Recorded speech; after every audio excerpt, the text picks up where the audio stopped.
Johnny Dollar. Now, why don't you get married? Huh? To me? Well, Johnny Dollar. Well, will you marry me? Well, sure. Why not? Anytime you say. Janet? Janet? Janet who? Oh, sorry. I meant Carol. Oh, you did? Mariana? No. Gladys? No. Janie? Now, stop that. Well, let's try Hildy. Marilyn? How about... No. This is Betty Lewis. No. Yes. And you listen, What? You knew it all the time, didn't you? Yes, dear. Just leading me on again, like you have been for all these umpteen years. But you listen to me, Johnny Dollar. Yes, dear. If it weren't for that crazy business of yours, jumping around all over the country, getting slugged and shot at, enough to drive a loving wife to drink. Yes, dear. Why, Johnny, I'd trick you into a date with a preacher. What was that? Yes, dear? Yes, dear. Yes, dear. It sounds like we're already tired old married folks. Oh, you wouldn't like that. Of course I would. Oh? That is, I mean, well, you know what I mean, you rascal. Oh, sure I do. You drive you to drink every time I have to be away or tangle with a killer. And if you'd just stop being so darned insistent about my popping the question, why, well, who knows? Maybe I'd, well... Yes? If I did stop trying so hard to land you, you'd what, Johnny? I decline to answer on the grounds it might tend to... Oh, honey, you're such a big, heartless dope. Sure I am. And I'm such a shameless hussy for admitting the way I feel. But if you ever do decide to become a normal human being, get into some safe, sane, honest business that only Johnny... Yes, sweet? I'm afraid it's about business that I really called you. I mean insurance business. Oh, my entire ego just flew out the window. Well, what is it, hon? I've got to see you right away. Betty, I'll be out there at 13325 East Maple Drive before... No, honey, I'm not at home. Okay, at the office then. No, dear, I'm not at the office either. Well, tell me where you are, where you want me to meet you. Just, stay right there and wait until I call you again. Will you, please, honey? Well, now, look, I just hung up on a frantic phone call from Fritz Melchior over at Continental Insurance and Trust. Apparently the usual sort of emergency. I know. Huh? No, I mean, I'm sorry, but this is so important, honey, and since it concerns me, and if anything were to happen... Happen to you? Betty. Johnny, dear, I can't talk anymore right now, but wait. Wait until I call you and tell you where to meet me. Hey, now listen, Betty. I'll call you. No, listen. Something very funny about this.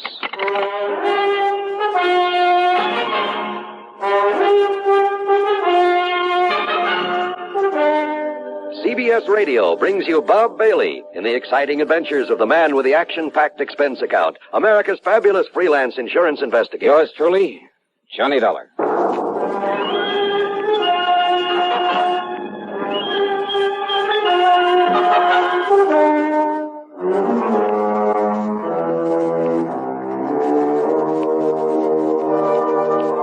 Expense account submitted by Special Investigator Johnny Dollar to the Continental Insurance and Trust Company, Home Office, Hartford, Connecticut. Following is an account of expenses incurred during my investigation of the Mystery Gal matter. There was something very strange about that call from Betty Lewis. Except for the end of it, I'd almost exactly the same conversation with her only a couple of days before, almost word for word. Oh, sure, the marriage talk has been going on for a long time. And why kid about it? If it weren't for this crazy, sometimes risky job of mine, I'd ask that girl to marry me in a second. And maybe someday. But she knows all that. She knows why it just doesn't make sense right now for either of us to think about it. We've agreed to that. So why bring it up again at a time when she actually had some important matter involving insurance on her mind? Important enough to stall me on whatever it was that Melchior at Continental Insurance and Trust wanted me for. I waited for her to call me back. Yeah, I waited over an hour, and then finally, though she told me she wasn't home or at the office, I called her house. No answer. I called her office, then to see if they knew where she might be. Much to my surprise, the switchboard operator told me she was right there, had been there all day. Betty Lewis? Yeah, hi, hon. Listen, I thought you were going to call me back. Johnny, hi, dear. Well? Fancy hearing from you at this? What was that about calling you back? And I thought you weren't in the office. Now, whatever made you think a thing like that, Johnny? Are you kidding? Are you? You said you weren't when I talked to you about an hour ago. Oh, gee. I might have known this would happen sooner or later. So many girls on the string, you can't even keep track Betty. of. You talk to one, probably even propose to her, and then you lose track of which one it was. Are you trying to tell me you didn't call me on the phone an hour and a half ago? You trying to tell About me? some insurance matter, some emergency? Johnny, you're kidding. You had to see me right away, that you'd call me back about where to meet you? You're serious, aren't you, hon? I'm dead serious. So let's cut out all this nonsense and... But I didn't call you. You're sure of that? Well, sure I am. The last time I talked to you was day before... What's this all about, dear? Honey, I'm sorry, I gotta hang up. Johnny, is something wrong? Yeah, I'm afraid so. I'll call you later. What, dear? What is it? I wish to heaven I knew.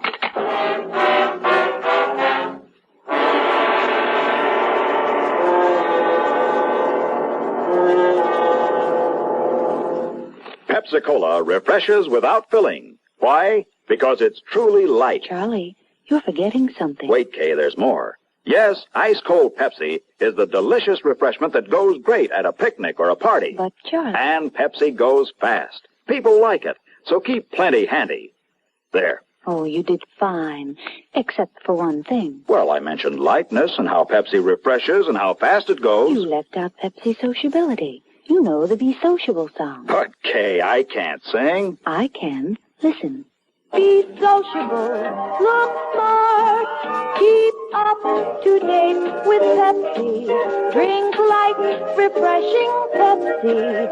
Stay young and fair and debonair. Be sociable, have a Pepsi. Well, at least I can say this. Pick up an extra carton of Pepsi today. Please do. And now, Act Two of yours truly, Johnny Dollar and the Mystery Gal Matter. Expense account item 1, $1.15 for a taxi to Fred Melchior's office at Continental Insurance and Trust. I didn't bother phoning ahead to tell him why I was so late in responding to his call for help. I found him literally pacing the floor. Oh, Johnny, thank goodness. Yeah, hiya, Fritz. Only I didn't expect you in here so soon. Sit down. Is everything all right? So soon, did you say? What? And here I was, all set to apologize for not having got here when I was supposed to, nearly 2 hours ago. Well, as long as you called me back and asked if you might go right on over. I called you back? Why, yes, of course. And I agreed with you it was best not to waste time coming here for the facts on the case. No, wait a minute, Fritz. So I told you all about it. Though I still think it shouldn't have been gone into on the telephone. Tell me about what? But since time was so important, and since you're going out there right away might... Johnny, what did you say? I didn't, but I will. Now listen to me, Fritz. There's something very screwy going on around here. Oh? What do you mean? You called me on the phone about an hour and a half, maybe 2 hours ago. Yes, you that's asked me if I'd come on over here and see you. Yes. Now, you said you were still in bed, but that as soon as you could get shaved and dressed and a cup of coffee, you'd come on over here. Okay, so far so good. And then? Well, naturally, I waited for you. Yeah? But then after half or 3/4 of an hour when you didn't show up, oh, and believe me, this matter is so urgent, so pressing, so important. What matter? No, wait, let's not go into that just yet. So what happened when I didn't appear? I decided I'd better call you again, but I didn't have a chance. Why not? Why not? Well, you know why not. Because you called me back. I did, huh? Well, yes. And as I reminded you a moment ago, you suggested that instead of wasting time coming here to the office... Only, Fritz. Yes? I didn't call you back. Now, why do you say a thing like that? Of course you...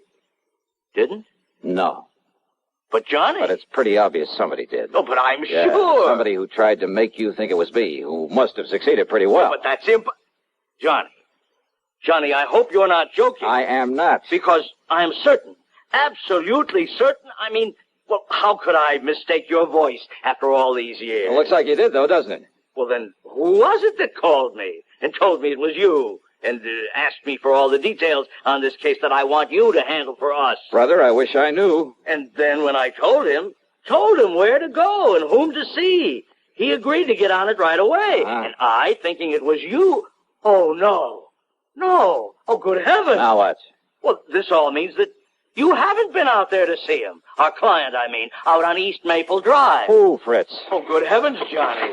Oh, if we're too late. Well, come on, we've got to get out there and see him. Yes, right away. Yeah, sure, anything you say. But first, would you mind telling me who this client is and what's bothering him? No time, Johnny, no time. No, you just come along, and I'll tell you all about it on the way.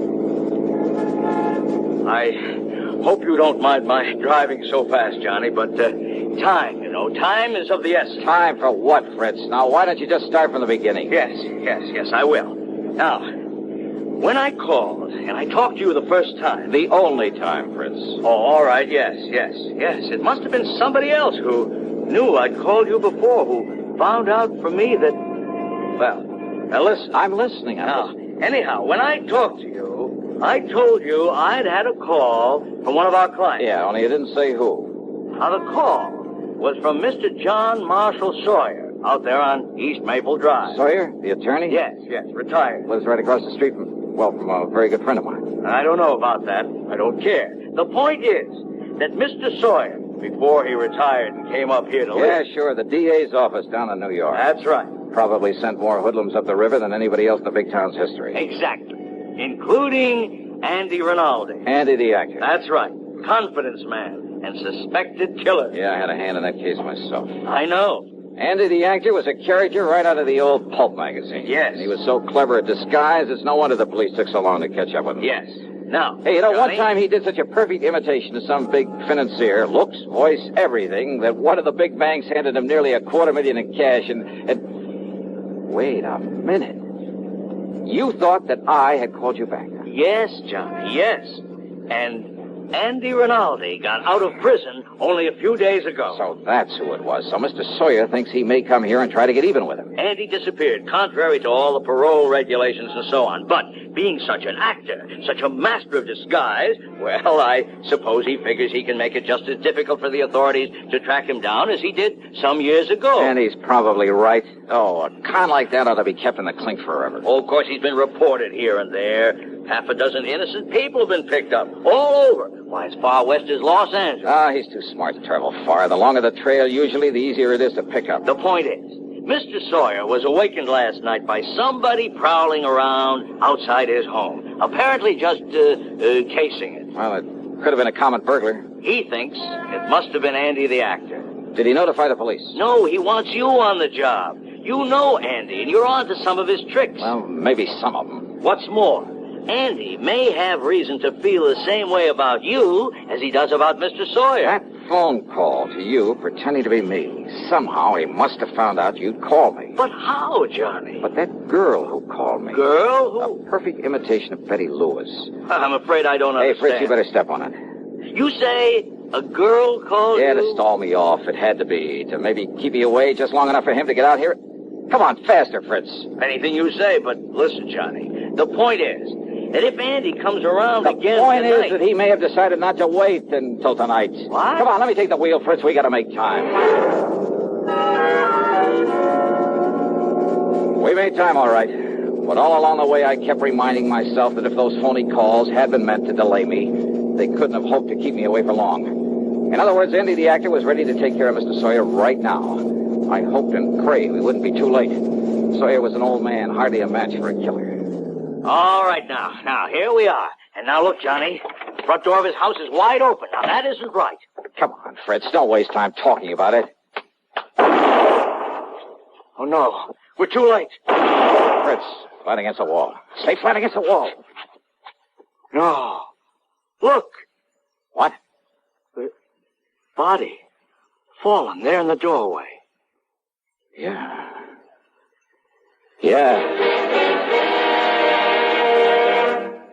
Now, Act 3 of yours truly, Johnny Dollar. It was not the body of Mr. Sawyer lying there in the doorway of his home. But then it was Sawyer who slowly stepped out onto the porch where Fritz and I were still flat against the wall.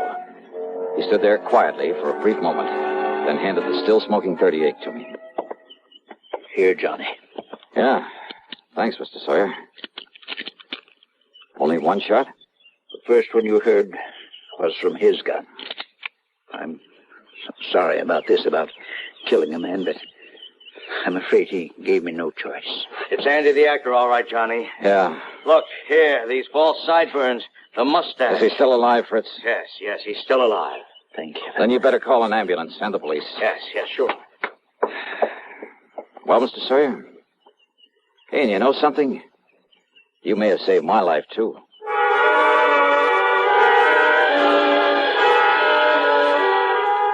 I followed the ambulance into the hospital in the hope Andy the actor would come too. There were some things I wanted to ask him about the girl, the actress, who'd call me on the phone to hold me at my apartment until he could carry out his planning as Mr. Sawyer.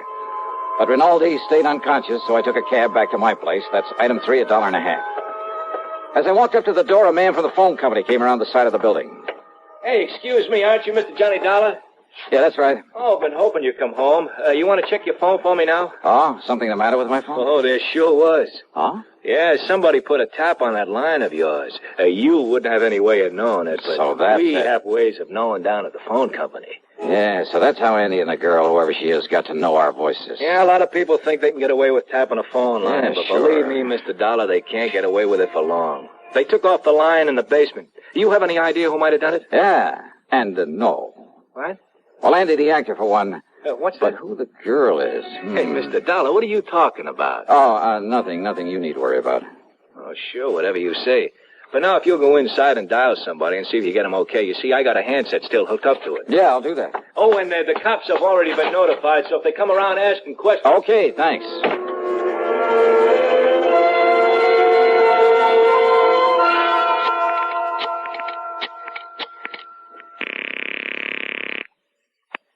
Hello? Okay, fella, you can get off this line. It's all right now. Yeah, sure. What? Is that you, Johnny? Yeah, Betty. Oh, thank goodness. Now listen, tell me one thing. No, you listen, Johnny. Can you come out here to my house right away? Betty, listen to me. Night before last, we went to the movies. I know, but Johnny... We got there in the middle of the picture. I know. What part of the picture? What? If it was you with me, you know what part of the picture. Well, it was right when Jimmy Stewart walked up to the front of the courtroom to the judge. Okay, you're you, all right. Oh, Johnny, I haven't the least idea what this is all about, but can you come out here and see me right away? I've got a surprise for you, and honest, honey, it's a really important one. Betty. I mean, she's a really important one. She? Yes, dear. Well, you don't mean to say that you... I'm on my way.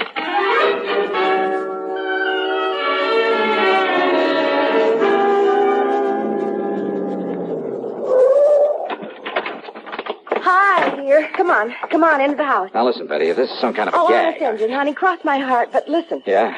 I came home from the office early. Uh-huh. I had to walk the last couple of blocks because I ran out of gas. Yeah? All of a sudden, you and somebody else came charging up in a car to that house across the street. You were here where then? that nice old Mr. Sawyer. You were right here? Yes, but I suddenly got too busy to call at you or anything. You see, I was just letting myself in through the back door. Okay, now, this surprise you You talked see, about. I'd forgotten my key to the front door, so I had to sneak in the back one. I always leave that key under the mat. Honey, would you get to the point? But the key wasn't there. And the back door was already open. Oh, go on. I started in quietly, and then I heard a couple of shots over there at Mr. Sawyer's house. Yeah? And Johnny, Yeah. there in my living room, standing behind the drapes of the front window and with a gun in her hand, was this girl. The girl. Standing there watching across the street so intently that she didn't hear me come in. She started aiming the gun over at you and that man who was with you and Mr. Sawyer who'd come to the door. Yeah, well, listen, look, so let's go I sneaked inside up behind her and...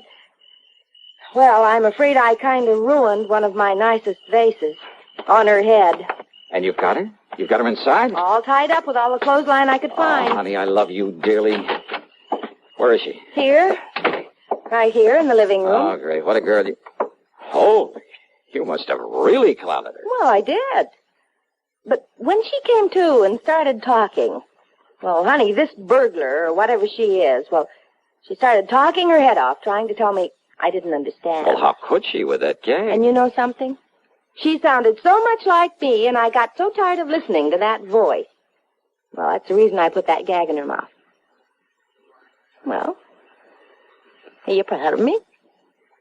Don't you agree? She must have had something to do with it. Oh, Johnny. You know something? I love you, gal. Oh, no, that's what I like to do. Oh, honey. Why don't you and I just... And you preach to me about getting mixed up with people like this? Had any sense, I'd turn you over my knee and I'd...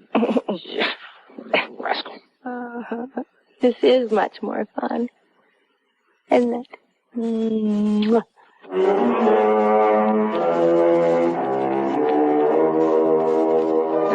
What a gal.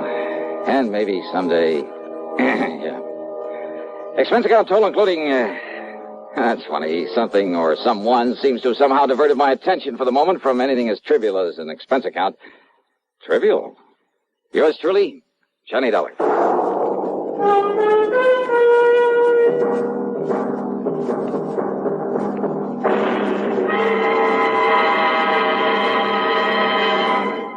Hi. Maybe you'll recall this tuneful reminder of times past.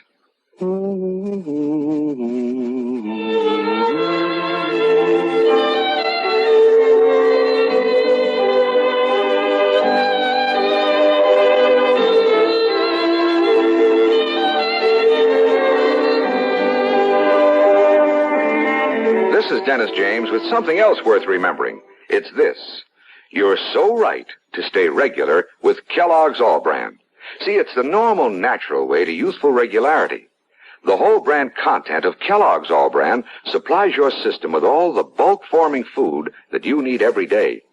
There's only one All Brand. It's Kellogg's All Brand. So relieve irregularity from lack of bulk, as millions do, with a bowl full of Kellogg's All Brand each morning. ALL-BRAN.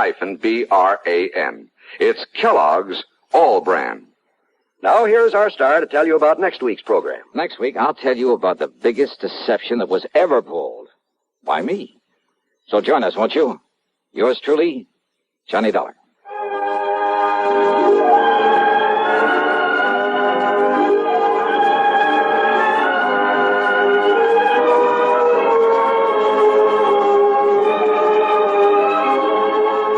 Yours truly, Johnny Dollar, starring Bob Bailey, originates in Hollywood and is written, produced, and directed by Jack Johnstone. Heard in our cast were Virginia Gregg, Jerry Hausner, Harley Bear, and Peter Leeds. Be sure to join us next week, same time and station, for another exciting story of yours truly, Johnny Dollar.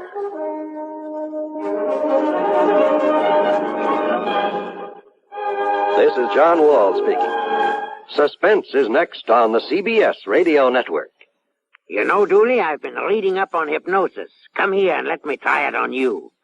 I'm an officer of the law and don't approve of making a man divulge his secrets. However, I'll stand by in case there's criminology involved. I just want to clear up some of his problems, Officer Suggs. But I haven't got any problems. I'm the soul of contentment. Maybe that's your trouble. You're too contented. Lie down, Dooley. You're going to sleep. I feel so good. He's under my influence. Now, little tyke, get up. Go straight to the beer of your choice. Astounding. He's heading for Utica Club. 'Cause Utica Club will still take the trouble to age beer the natural way. Utica Club, you see. He's got no problem. He's a happy, well-adjusted beer mug. Brewed by the West End Brewing Company of Utica, New York. Radio 59, WROW, Albany, New York. This is Andrea J. Graham, author of the Web Surfer series, Oh, and a Madam's Wife. You're listening to the Great Detectives of Old Time Radio.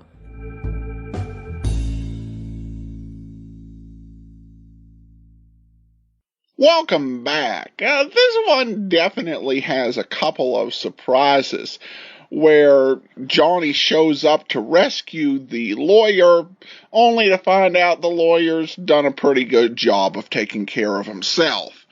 And, of course, at the end, Betty has pretty much wrapped up her antagonist. And that's the one thing that's really interesting about Betty as a character, is she works in an office, and there's no real special training, but she can definitely take care of herself. And to be honest, they could easily have taken the series in a direction where she and Johnny did get together. I could see a whole the Abbotts or the Thin Man with a little less alcohol dynamic going on between them. But that wasn't the direction of the series, and certainly they didn't have the opportunity or budget to do that. Virginia Gregg, of course, remained a very busy actress, certainly making a lot of TV appearances. And so they kind of kept with the status quo. But I think that would have been a very interesting character development to pursue for Johnny. So, all right, well, listener comments and feedback now, and one regarding the fatal switch matter. Steven says, this was excellent. Good job, Johnny. And in parentheses, Adam. Well, Johnny did the hard stuff, but thanks so much, Steven, for your kind comment. That will do it for today. Join us back here tomorrow for Dragnet, and next Friday, another episode of yours truly, Johnny Dollar. In the meantime, send your comments to box13@greatdetectives.net. Follow us on Twitter @Radio Detectives and become one of our